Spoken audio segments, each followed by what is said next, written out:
Vem cá, me conta como é que você está cuidando da sua carreira. Os tempos mudaram, né? A chegada das novas tecnologias, a transformação digital, os diferentes modelos de negócios, tudo isso tem contribuído para estabelecer novas relações no mercado de trabalho.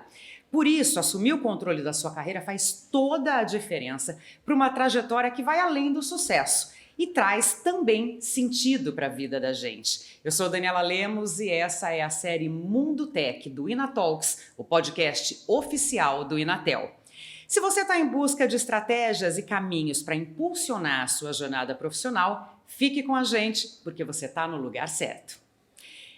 Para falar desse tema que é tão importante, eu estou recebendo hoje aqui convidados muito especiais. Vou começar apresentando o Luciano. O Luciano é palestrante, autor do livro Seja Egoísta com a Sua Carreira. Tem mais de 20 anos de experiência executiva em empresas de tecnologia, decidiu se dedicar a mentorias de carreira, ajudando as pessoas a encontrar mais satisfação e felicidade nesse mundo corporativo, né, Luciano? Obrigada por estar aqui hoje com a gente. Imagina, é um prazer estar aqui, acertou em cheio e, além de tudo isso, pai da Olivia. Pai da Olivia, importantíssima essa informação. Eu sou mãe do Paulo e da Júlia.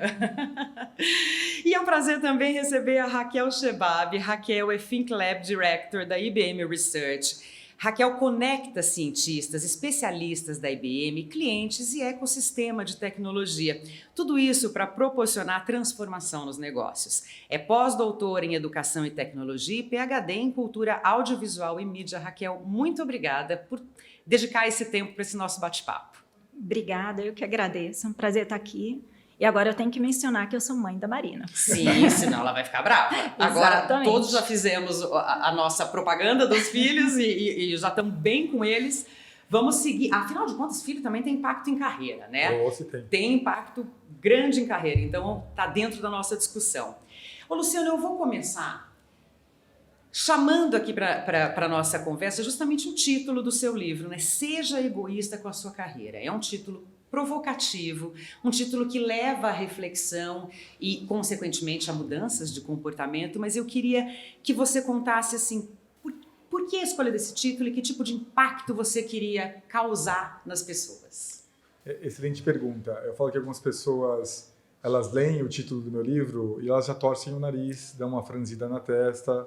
Eu tive até um hater outro dia nas redes sociais que falou que é um absurdo a gente colocar a palavra egoísta e carreira numa mesma frase. E eu falo que o título nada mais é do que uma provocação. E eu gosto sempre de deixar dois pensamentos.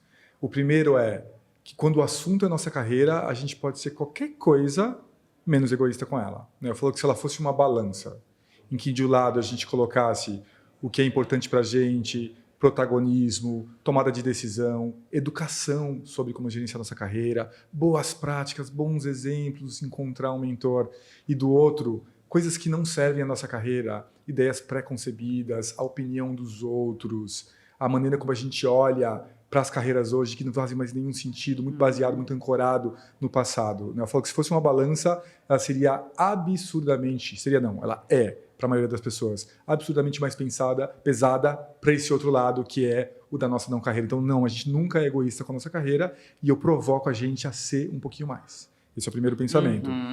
E o segundo, infelizmente, um título de um livro que chegou para mim através de um leitor, um ano depois que eu publiquei meu livro, ele falou: Luciano, sabia que tem um livro chamado A Virtude do Egoísmo, que é de uma escritora, ela é russa/americana, e essa escritora, é um conjunto de ensaios, na verdade, ela fala muito sobre egoísmo, ela fala que a palavra egoísta, ela mudou de sentido através do tempo, que egoísmo, em sua essência, nada mais é do que se colocar em primeiro lugar, olha que lindo isso, se colocar em primeiro lugar por seu próprio benefício e para o benefício das pessoas ao seu redor. E que é uma coisa que as pessoas têm uma dificuldade enorme em principalmente quando é da carreira. E ela propõe até a ética do egoísmo, que é fazer isso sem ferir ninguém no processo. E eu falo, um ano depois que eu publiquei o livro, eu falo, leia o livro com isso em mente, com esse egoísmo virtuoso, que é se colocar em primeiro lugar para o seu benefício, para o benefício das pessoas ao seu redor. E eu já vou deixar aqui mais um pensamento.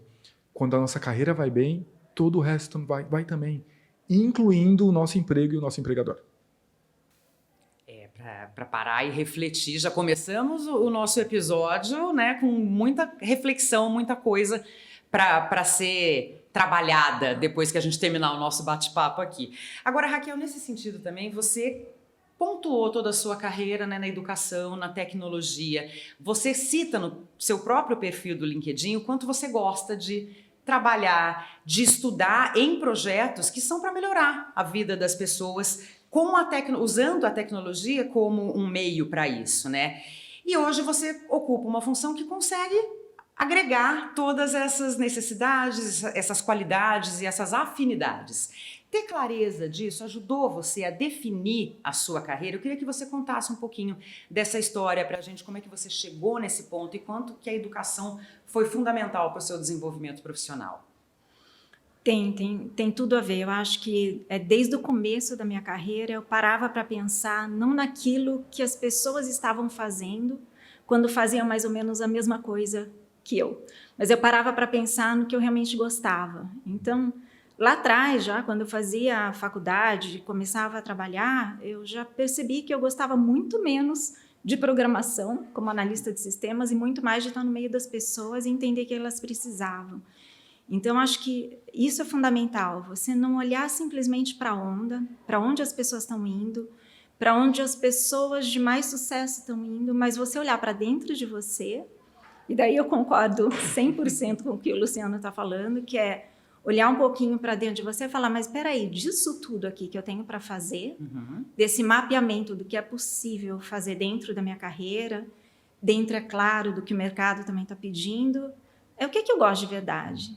Qual que é a minha praia de verdade? Onde é que eu me sinto confortável, feliz, desafiada, ou seja lá o que for que seja importante para mim. Então, e não estagnar nisso, né? E o próximo passo? Qual é o próximo passo para eu me sentir de novo feliz, contente, realizada? Então, eu acho que esse é um movimento constante, não é... E agora é maravilhoso, porque a gente tem tanta possibilidade de chavear para outra área, de chavear para outro assunto, de buscar novos desafios, mas olhando aqui dentro, né? Procurando dentro da gente e, sim, estudando bastante. Estudando muito. São processos paralelos, né? Exato. Acaba não tendo como desvincular uma coisa da outra. Exato. Ô, Luciano, agora isso que a Raquel está falando, ela fala de um lugar de privilégio no sentido de que poucas pessoas, eu acho que conseguem ter essa clareza e buscar isso. Olha, eu vou fazer aquilo que me dá prazer e não aquilo necessariamente que esperam que eu faça, né? Seguir aquela carreira pré-determinada, enfim, aquele padrão que a comunidade, a sociedade como um todo espera que seja seguido. Você tem um canal que é o Luciano Responde. Imagino que você deva receber uma série de dúvidas, anseios, queixas das pessoas, meio do que fazer, né, com a carreira delas. Afinal de contas, você trabalha com esse tipo de mentoria. Isso se repete muito. As pessoas, elas contemplam, ou melhor, elas compartilham dessas mesmas angústias e queixas. E se puder dar alguns exemplos aqui pra gente, seria legal também. Por isso que eu criei o livro. Então, o livro é exatamente isso que você perguntou. Ele é um conjunto de boas práticas, ele é um conjunto de grupos de coisas que fazem as pessoas sofrerem no trabalho. É essa reflexão que eu trago. Daí, quando a gente fala sobre, poxa, quais são os mais comuns? É até difícil de falar 3, porque são vários. A gente tem vários comportamentos e várias faltas de entendimentos que, se a gente não endereçar, as pessoas não vão conseguir, né, se desenvolver profissionalmente. Então, deixa eu te dar alguns exemplos. O primeiro deles que eu falo é as pessoas não refletem sobre o seu trabalho. As pessoas não pensam sobre o seu trabalho. As pessoas chegam para mim e falam, Luciano, eu não estou feliz com o meu trabalho. Eu falo, tá, por quê? Porque eu não gosto do meu chefe. Que mais? Não gosto do meu chefe. Aí o outro chega, eu não estou feliz com o meu trabalho. Por quê? Porque eu ganho pouco. Que mais? Porque eu ganho pouco. Não tem mais nada que você procura no trabalho, e o dinheiro, e o reconhecimento, e o ambiente psicologicamente saudável, né, e os colegas inspiradores, e aprender em uma indústria específica. Então eu falo que a gente precisa parar e refletir sobre a nossa carreira. Peraí, é tão importante, como a gente já falou agora, né, Raquel trouxe muito bem, poxa, é muito importante eu pensar o que eu quero fazer, o que me faz feliz. Mas eu falo, tão importante quanto pensar o que eu quero fazer, é refletir o que me move no trabalho. Quais são as coisas que te movem no trabalho? É dinheiro? É reconhecimento? É o ambiente? É trabalhar numa indústria específica? É ter algum tipo de experiência? Então, eu sempre chamo as pessoas para fazerem essa reflexão. E um segundo fenômeno que acontece muito, eu chamo de realidades escondidas. O que são realidades escondidas? São coisas, é um fenômeno que acontece com todos nós, em algum nível, que a gente não consegue conceber uma outra perspectiva. A gente não consegue. Não é nem que a pessoa não... por que ela não tomou essa decisão? Ela não consegue entender que existe uma segunda decisão. Ela não visualiza essa possibilidade. Ela não consegue, ela não tem consciência de que existe a possibilidade, ainda mais profundo. Eu vou dar um exemplo. Uma leitora me procurou no Instagram, outro dia, e falou, Luciano, apareceu uma vaga perfeita aqui na empresa para mim, ela é perfeita. Tem tudo que eu queria fazer para o meu futuro profissional. Mas eu li o escopo da vaga e só atendia 40%, então não vou aplicar. Daí eu tenho uns protocolos nas redes sociais. Eu nunca respondo por áudio, mas eu quebrei o protocolo esse dia no Instagram, mandei um áudio para ela e falei assim, olha, deixa eu te falar por que você vai aplicar para essa vaga. Eu nunca na minha vida conheci alguém que tem 100% do escopo da vaga. Nunca. Ninguém tem 100% do escopo da vaga. 2, se fosse um homem com 10% do escopo da vaga, ele já teria aplicado e provavelmente algum homem já aplicou para essa vaga. Eu falei, o que de mal vai acontecer se você aplicar para essa vaga? A sua gerente não vai gostar? Não, minha gerente me suporta, ela me dá um super apoio. Eu falei, o que de mal vai acontecer se você aplicar para essa vaga? Nossa, eu não consigo pensar em nada. Deixa eu refletir sobre essa história. Pausa. 2 semanas depois, algo que eu escuto sempre dos meus mentorados, Luciano, você não vai acreditar. Eu apliquei para a vaga e o que aconteceu? Passou para a vaga. É isso que eu chamo de realidade escondida. Ela não conseguia conceber que existia uma outra possibilidade de interpretação e leitura sobre aqueles 40% de escopo. É isso, gente. É só um exemplo de milhares de coisas que acontecem o tempo todo no mundo corporativo. Com certeza. E Raquel falou agora há pouco, inclusive, né, Raquel, sobre a vastidão de possibilidades que a gente tem hoje, né, para explorar. Isso também tem uma relação com a tecnologia, né, com tudo que a tecnologia foi proporcionando em termos de diversificação de atividades, abrindo um leque muito grande, né? Como é que você acredita que a tecnologia possa ser usada ao nosso favor aí, inclusive criando oportunidades, gerando oportunidades de carreira, de trabalho? Dá para falar disso algumas horas, né? Com tudo que está acontecendo agora, inclusive com a AI generativa e com o nível de possibilidade que a gente tem de encontrar informação. Então, agora a gente consegue ser muito mais proativo do que nos últimos anos e cada vez mais no futuro a gente consegue ser muito mais proativo de procurar aquilo que interessa e correr atrás daquilo que interessa. Mas a gente corre o mesmo risco de cair nesse problema que você acabou de mencionar, que eu falei que eu busco dentro de mim esse lugar de felicidade, mas onde ele está? Né? E não é muito simples. Né? Eu mesmo passei por momentos na minha carreira, quando minha filha nasceu e eu parei de trabalhar, eu tive muita dificuldade de voltar para não saber exatamente para onde eu queria ir de novo. E eu acho que para a gente estudar e se aperfeiçoar e ter na educação e a tecnologia junto, conseguir realmente saber para onde ir, com essa proatividade que a gente tem possibilidade de ter, é difícil também de localizar, né, para onde eu quero ir, o que eu vou estudar, o que em relação à tecnologia eu posso buscar. Então, não é muito fácil. Eu acredito muito hoje em algo que o Luciano também comenta, que é mentoria, que é você buscar entender outras pessoas, como outras pessoas que às vezes têm mais experiência que você podem te ajudar a localizar essas ferramentas, esses caminhos de estudo, que tecnologias tem à minha frente, que informação tem à minha frente. Então, primeiro, a gente tem vários instrumentos, tem um excesso de informação e tem pessoas bacanas que podem nos ajudar a encontrar esse caminho. E tem que tomar muito cuidado com a rapidez. Eu acho que com essa velocidade de... Tem um fenômeno que acontece em tecnologia, que é o tal do hiperlink. Imagina só, né? Você está diante de alguma coisa muito interessante, mas eu estou vendo as pessoas não conseguirem ler uma página inteira sobre algum assunto. Né? Então, eu sempre digo, para você realmente ficar bom em algum assunto, entender, saber falar daquilo, ter segurança de aplicar para uma vaga, ter segurança de trabalhar alguma coisa, escolha poucas coisas e se mantenha um pouco firme naquilo, entenda com profundidade aquilo, ao invés de ficar pulando de assunto para o outro. Mas eu ia te falar justamente isso. Isso causa uma ansiedade, né? Com certeza, porque essa diversidade, você falou da grande variedade de informações ali disponíveis, isso também pode confundir, né? Muito, sim. Gerando essa ansiedade e, de repente, um bloqueio até para fazer essa escolha, né? Então é bom definir o que eu quero, que percurso eu quero. Se tem alguém em quem você confia que pode te ajudar a construir um pouco isso, e buscar informações que são no sentido daquilo que eu quero.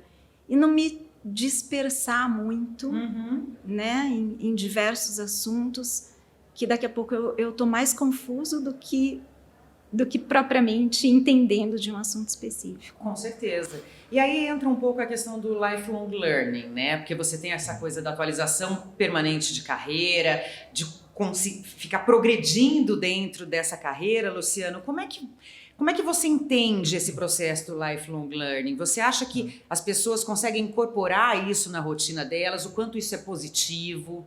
Eu acredito muito, eu falo disso no livro também, sobre a nossa pluralidade.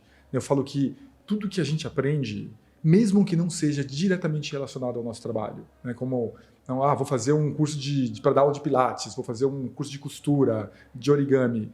Aquele conhecimento, de uma forma ou de outra, vai impactar o seu eu profissional, vai, porque ele te enriquece como pessoa. Eu gosto de usar uma metáfora que eu falo que a gente vai jogando na nossa mochilinha, né, como se fossem uns rolinhos de lã, joga um monte de aprendizado, eles embaraçam e vira sabedoria. Né? Aquela sabedoria ela é aplicada em qualquer lugar, incluindo o nosso trabalho também. Então a gente já sabe que saber mais é importante, mesmo que não seja relacionado ao mundo profissional, para o nosso mundo profissional. Então essa é a primeira parte. E a segunda parte é o mundo que a gente está vivendo hoje. A gente não pode mais se dar ao luxo de parar de aprender, porque o que a gente sabia ontem, amanhã vai ser completamente diferente. Todos nós precisamos estar abertos a aprender maneiras diferentes de fazer o nosso próprio trabalho. A gente vive no mundo hoje, assim, eu estou apaixonado por inteligência artificial e amedrontado também por inteligência artificial, porque é uma ameaça e é uma super ferramenta para a gente utilizar ao mesmo tempo. Então a gente não pode Precisamos encontrar esse equilíbrio ainda. A gente não pode mais dar o luxo de não aprender, de não entender o que está acontecendo, de parar no tempo, de parar de se atualizar na sua própria área de atuação. O mundo não permite mais que isso aconteça. E aí, falando dessa complexidade tecnológica toda que nós estamos citando aqui, né? A Raquel já falou um pouco disso, da questão de você manter um foco em uma coisa específica, não abrir tanto o leque, assim. Já sei a opinião da Raquel a respeito, mas quero que os dois comentem e ampliem essa discussão do que seria melhor, de fato, você, um especialista focado num assunto ou aquele profissional de múltiplas habilidades. E aí, se as habilidades técnicas e os soft skills são essenciais aí para avanço de carreira. Quer começar, Raquel? Sim. Eu posso também. As duas coisas são muito importantes, né? Então, assim, eu gosto sempre daquele shape do T, que a gente ouve muito falar em carreira, que é você se aprofundar em alguma coisa que você se diferencia, e isso é muito importante. O que eu quero ser a pessoa que é chamada para falar, ou que é chamada para fazer, ou que é chamada para colaborar com as outras pessoas, e eu trago algo mais que realmente faz diferença no meu trabalho. Isso é o que eu tenho que manter o foco, eu tenho que entender muito, e eu tenho que buscar entender mais do que qualquer pessoa. Nossa, que difícil isso! Mas se eu não focar em realmente entender muito e fazer diferença, eu não sou essa pessoa especial nesse assunto, né? Então, eu acho que isso é o foco. Mas depois tem todas as outras coisas do mundo, né? Inclusive, eu brinco que assim, eu fui fazer faculdade em uma coisa, eu fiz mestrado em outra, eu fiz doutorado e pós-doc em ambientes completamente diferentes. Eu fiz ciência da computação como mestrado, mas eu fui fazer doutorado no meio de fotógrafos, de cineastas, de artistas plásticos, para eu sair bastante do mundo da computação e conseguir enxergar com outros olhos esse mundo. Eu fui estudar 1 ano de antropologia para entender as pessoas, já que eu gostava de trabalhar com tecnologia para as pessoas, né? Então, eu acho assim, tem esse foco, mas quanto mais a gente adquire, né, as bolinhas de lã que o Luciano comentou, e que a gente estuda outras coisas completamente diferentes e faz coisas diferentes, a gente consegue entender a importância dessa diversidade de pensamento. Quanto mais a gente conversa com pessoas diferentes, mais a gente aprende que não sabia nada e aprende coisas diferentes. Então, assim, eu acho muito legal estudar qualquer coisa, ler qualquer coisa que aparecer na sua frente, até para entender aquilo que você não gosta, até para entender aquilo que você não concorda. E eu falo que a gente tem que tomar muito cuidado, né, com esse tipo de afirmação, e quando a gente chega para uma geração jovem e fala, olha, né, o mundo está indo para uma certa direção, então todos vocês deveriam ser generalistas, porque todos os especialistas vão morrer por causa de inteligência artificial, como eu escutei outro dia. Isso é um verdadeiro absurdo. Isso é um verdadeiro absurdo, porque para algumas pessoas aquilo não vai ser verdade. Sim. Aí a pessoa pode entrar e, poxa, mas peraí, tá, então eu preciso aprender um monte de coisas porque estão me falando que a inteligência artificial vai matar. Aí eu começo a fazer isso, eu vou me tornar um profissional frustrado. Porque eu queria pegar um determinado assunto, eu queria fazer um mestrado, um doutorado, um PhD. Não vou fazer isso porque a gente vai ter inteligência artificial, é melhor eu saber aqui uma porção de coisas. A gente tem que tomar muito cuidado com essas afirmações, né? Principalmente quem está começando a sua carreira ou está no meio do gerenciamento da sua carreira, porque não tem certo e errado. Não tem o que tem que fazer, o que não tem que fazer. Vai depender muito do seu contexto, vai depender muito do que você gosta, da sua personalidade. Falando nesse equilíbrio, né, de forças, de conhecimentos, de focos, inclusive, como é que você vê, Raquel, agora o equilíbrio geracional? Como é que você entende? Porque você tem as gerações mais antigas com uma experiência muito grande, com as gerações novas se encontrando com um gás, um oxigênio muito grande de criatividade, de novos processos. Como é que você entende que um pode colaborar com o outro? Eles têm que andar juntos? Tem. Eu acredito que tem. Eu acredito que todo mundo tem que andar junto. Eu trabalho com diversas gerações o tempo todo, e eu amo isso, porque eu acho que a gente pensa diferente sobre um monte de coisa. Então, por exemplo, no meu ambiente de trabalho, às vezes a gente tem altas discussões na hora de almoçar, ir para que restaurante ir. E assim, isso é muito legal. Então, no momento que você vai criar um projeto, vai criar um produto, vai criar alguma coisa diferente, vai inovar, né? Eu usei várias vezes a palavra criar, mas eu trabalho muito com isso, mas exatamente por essa diferença, por ter pessoas que têm mais experiência, eu acho que a experiência é uma coisa muito legal, que já elimina muitos dos problemas que podem aparecer pelo caminho, né? E essa energia de experimentar o novo, que às vezes as pessoas mais jovens trazem. Então, isso é fantástico. Sim, tem que ter cabeças completamente diferentes em relação a gênero, em relação a experiência, em relação à idade, uma série de coisas para que a gente realmente consiga criar melhor. E isso faz parte de aprender, e isso faz parte de construir carreira, né? Às vezes, no meio dessas pessoas, você se descobre alguma outra paixão, descobre a próxima tendência da sua carreira. Então, eu acredito muito nisso, nessa diversidade, assim, total e absoluta. Ultimamente a gente ouve muita gente também falar na coisa do encerramento do ciclo, da transição de carreira. Você, Luciano, passou por uma transição de carreira recentemente. Você acha que ter o controle da própria carreira ajuda a identificar esse momento? Como é que a pessoa identifica que está no momento de mudar de rumo? E aí, para essa mudança de rumo, qual é a importância do networking nela? Tá, tem vários elementos importantes numa única pergunta, né? Vamos falar primeiro sobre consciência. Eu falo que eu já citei sobre o exercício que todo profissional deveria fazer. A gente precisa refletir um pouquinho, né, sobre o que a gente quer com relação à nossa carreira. Não só porque isso é importante, mas porque isso dá uma bússola para a gente. Eu falo que isso é uma maneira da gente ter um norte. Né? E, usando o meu próprio exemplo, né, eu fiz a minha história em empresas de tecnologia. Trabalhei 11 anos no Google, 6 anos na Meta, que é Facebook, 7 anos e meio no UOL, no universo online. E eu tive uma carreira muito feliz. E eu falo que felicidade no trabalho, ela é um momento, ela não é um objetivo, ela não é um destino. A gente nunca vai chegar até a felicidade. A gente fica feliz num certo momento, satisfeito, depois isso passa, eu preciso mudar de novo. E ter essa bússola bem calibrada é extremamente importante. Então, por que eu saí do mundo corporativo? Eu estava muito bem no mundo corporativo, cheguei até um cargo de diretor, de uma divisão, lá na Meta. Só que quando eu olhava a minha bússola, ela apontava para um lado e eu estava indo para o outro profissionalmente. Quando eu olhava para a lista de coisas que eu queria fazer, poxa, eu quero trabalhar com educação corporativa, eu gosto de escrever, eu gosto de usar a palavra, me comunicar com as pessoas, eu gosto de dar palestra. Eu encontrava alguns desses elementos no meu trabalho, mas era uma minoria. Então, quando eu tive ali um entendimento do que eu queria profissionalmente, isso muda, né? A minha lista já teve que crescer rápido, ser promovido, ter um time com mais de 100 pessoas, virar diretor, sentar numa cadeira executiva de uma Big Tech, isso tudo é na minha lista. Ela mudou. Então, aquela felicidade, aquela satisfação, ela foi diminuindo, virou ali uma insatisfação.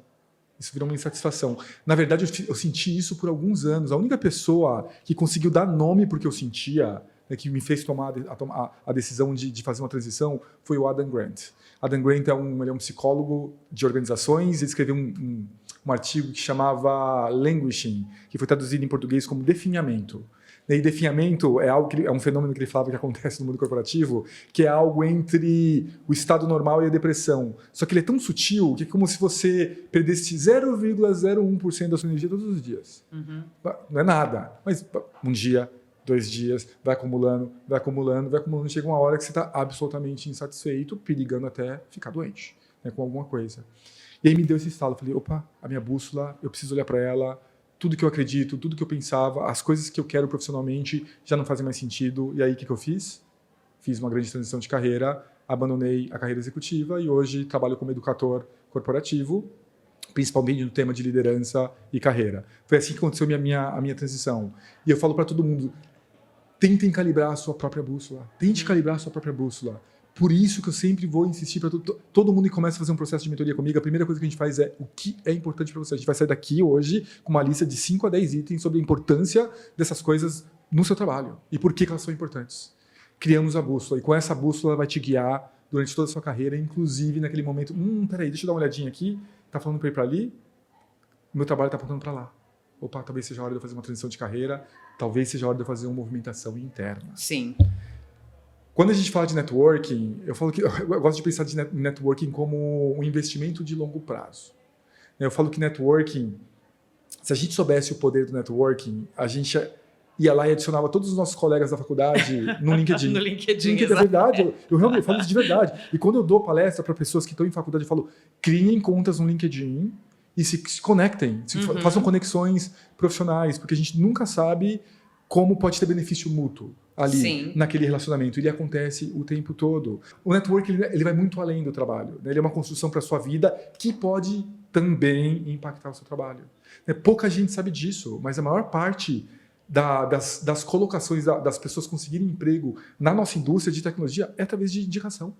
Sim. As empresas pagam, gente, pagam, varia de 3 a 15 mil reais para as pessoas indicarem outras pessoas nas empresas de tecnologia. Olha só. Por que as pessoas pagam? Porque elas entendem o poder do networking, elas entendem o poder da nossa conexão, que se eu sou um bom profissional em determinada área, aquilo também reflete nos meus amigos, nas Sim. minhas conexões profissionais, e que se eu trouxer alguém dali... E aí essa indicação vai ser uma indicação válida, né? Absolutamente. Com certeza. Eu falo que quando eu olho ali o tripé da recolocação, o ponto mais importante é networking. Raquel, vamos trazer equidade aqui para essa discussão, equidade de gênero? Imagino que você tenha enfrentado barreiras. Nós, mulheres, todas enfrentamos barreiras na construção da nossa carreira. E você trabalhando em área de tecnologia, da informação e comunicação, não devem ter sido poucas também. E é uma pessoa admirada justamente por ter tido sucesso, mesmo encontrando barreiras. Sendo mulher, nós sabemos que toda vez que a gente alcança um patamar de sucesso, a gente acaba sendo referência para outras mulheres acreditarem que também conseguem, né? Que dicas você dá ou que barreiras você acredita que pode contar que enfrentou e que ajudem quem está nos assistindo, nos ouvindo a seguir o caminho pulando essas barreiras ou derrubando essas barreiras? É interessante que tem um assunto que eu evitei por muitos anos e ele está aparecendo muito ultimamente. E é exatamente um momento que eu passei por isso, mas muito tempo atrás, né? Minha filha já tem mais de 20 anos e eu enfrentei uma dificuldade muito grande quando eu fiquei grávida, por exemplo. Eu trabalhava só no meio de homens, numa área de tecnologia, e o meu diretor falou que eu não tinha esse direito, né? De ficar grávida. E eu literalmente perdi meu emprego. Então, quando eu falo disso, as pessoas falam, nossa, que loucura, mas isso existe? Não, eu acho que não existe mais. Eu acho que existiu há mais de 20 anos. E que bom que as pessoas estão enxergando isso de uma outra maneira. E hoje, eu tenho um colega de trabalho que mora nos Estados Unidos, que ele está afastado por 4 meses porque nasceu o filho dele, ele é homem.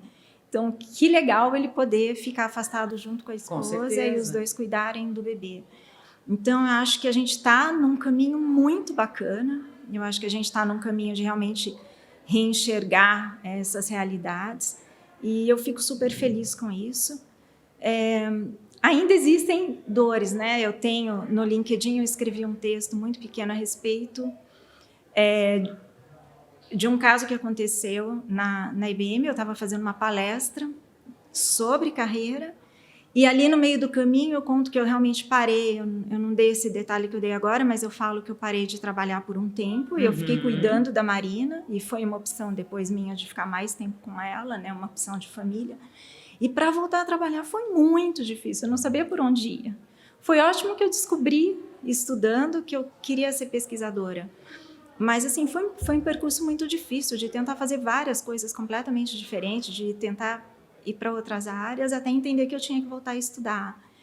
Mas quando eu fiz essa palestra, quando eu acabei, as pessoas voltaram, tinha muita mulher ali, e as pessoas falaram, vem cá, fala daquele tópico que você disse que você tem a palavra mãe no seu currículo.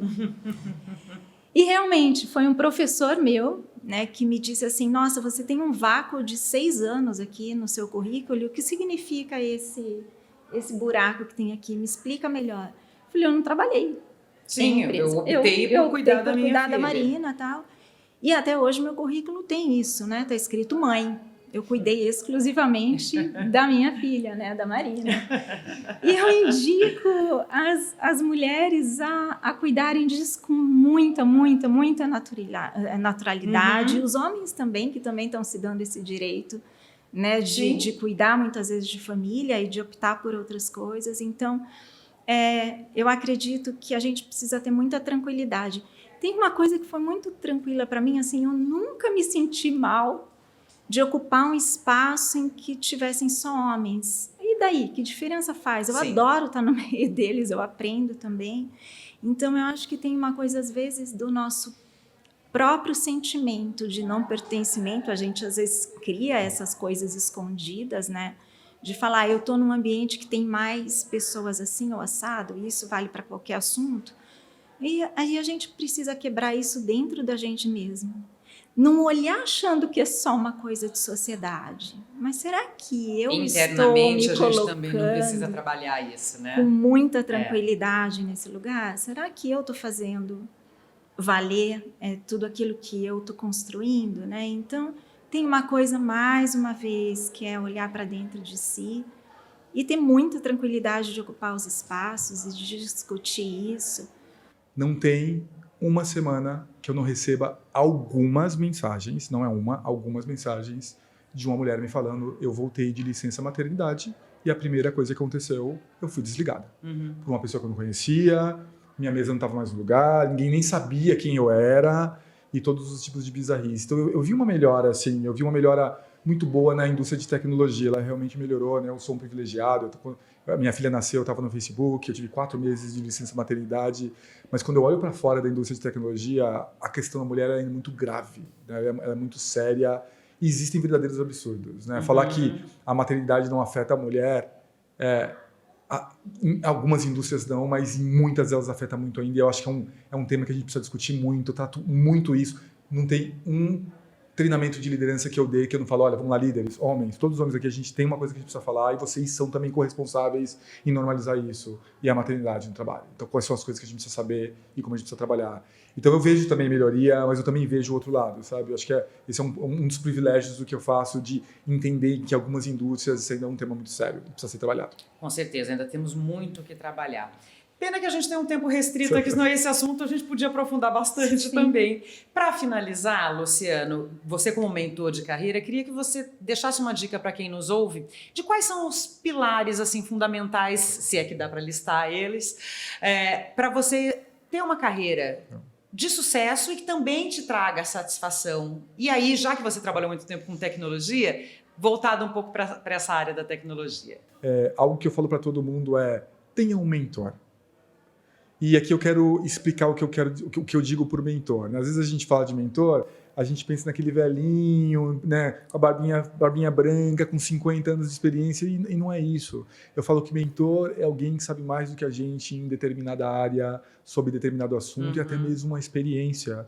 Eu sempre desafio as pessoas a conversarem sobre as questões do trabalho. Eu falo, quando o assunto é a nossa carreira, a gente quer reinventar a roda o tempo todo, descobrir o que eu tenho que fazer, tomar as minhas decisões, transicionar ou não transicionar, e eu sempre desafio todo mundo, pergunta para o seu gerente como foi a carreira dele, como a carreira dele aconteceu, quais foram os desafios, pergunta para aquele colega de trabalho que talvez teve uma experiência diferente da sua, chama aquele seu tio, né, que teve uma carreira super legal, talvez em uma empresa, não necessariamente como líder, mas uma carreira legal. Pergunta para ele como foi, quais foram os desafios, o que ele aprendeu, o que ele deixaria, né, para uma pessoa que está no lugar que eu estou. Então, tenha mentores na sua vida profissional, saiba as coisas, porque a gente não sabe sabendo o que a gente quer, a gente não sabe sabendo como, nasce sabendo como montar a nossa lista, mas tem um monte de gente ao nosso redor que sabe muitas coisas, muitas boas práticas e que pode ajudar a gente.